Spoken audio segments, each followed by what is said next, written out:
Phone pay, Google pay యూజర్లు జాగ్రత్త. ఆ ఫీచర్ ఆఫ్ చేయకుంటే మీ ఖాతా ఖాళీ. అందరూ తెలుసుకోవాల్సిందే. ప్రపంచ వ్యాప్తంగా డిజిటల్ పేమెంట్స్ పెరిగిపోయాయి. మన దేశంలో కూడా డిజిటల్ పేమెంట్స్ ఊపందుకున్నాయి. పదుల రూపాయల నుంచి లక్షల రూపాయల వరకు కూడా యూపీ ద్వారానే లావాదేవీలు కొనసాగుతున్నాయి.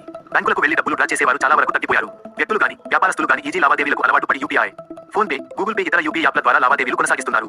అంతేకాకుండా ప్రస్తుతం బిజీ లైఫ్ లో ప్రతి నెల చెల్లించే mobile recharge, internet recharge, TV recharge, విద్యుత్ బిల్లు, వాటర్ బిల్లు ఇలా నెలవారీగా చెల్లించేవి ఆటో పే ఆప్షన్ ఎనేబుల్ చేసుకుంటున్నారు.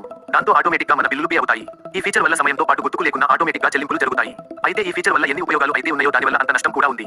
అయితే మన ఫోన్ పే, గూగుల్ పే లో automatic auto pay option enable చేసుకుని ఉంటే మన సర్వీసులను ఆపేసినప్పటికీ కూడా అమౌంట్ కట్ అవుతూనే ఉంటుంది. ఒకసారి అవసరమైన వాటికి పే చేసుకుంటే నెక్స్ట్ మంత్ కూడా ఆటోమేటిక్ పే అవుతుంది. దీనిని డియాక్టివేట్ చేసుకోకుంటే చెల్లింపులు జరుగుతూనే ఉంది. మన ఖాతా ఖాళీ అవుతుంది. డియాక్టివేట్ ఎలా చేయాలి? మీ స్మార్ట్ ఫోన్ లో ఫోన్ పే యాప్ ఓపెన్ చేసి మీ ప్రొఫైల్ పై క్లిక్ చేయాలి. అప్పుడు పేమెంట్ మేనేజ్మెంట్ ఆప్షన్ కనిపిస్తుంది. దానిపై క్లిక్ చేయాలి. ఆ తర్వాత పేమెంట్ మేనేజ్మెంట్ సెక్షన్ లో కనిపిస్తున్న ఆటో పే ఆప్షన్ పై క్లిక్ చేయండి. అలా చేసిన తర్వాత పాజ్, డెల్ట్ అనే 2 ఆప్షన్లు కనిపిస్తాయి. మీరు ఆటో పైన తాత్కాలికంగా ఆపేయాలని అనుకుంటే పాజ్ ఆప్షన్ సెలెక్ట్ చేసుకోండి. లేదంటే ఆటో పే శాశ్వతంగా ఆఫ్ చేయాలనుకుంటే డిలీట్ ఆప్షన్ ఎంచుకోండి. అప్పుడు మీ ఆటో శాశ్వతంగా డిలీట్ అయిపోతుంది. దాంతో మీకు ఎలాంటి నష్టం ఉండదు.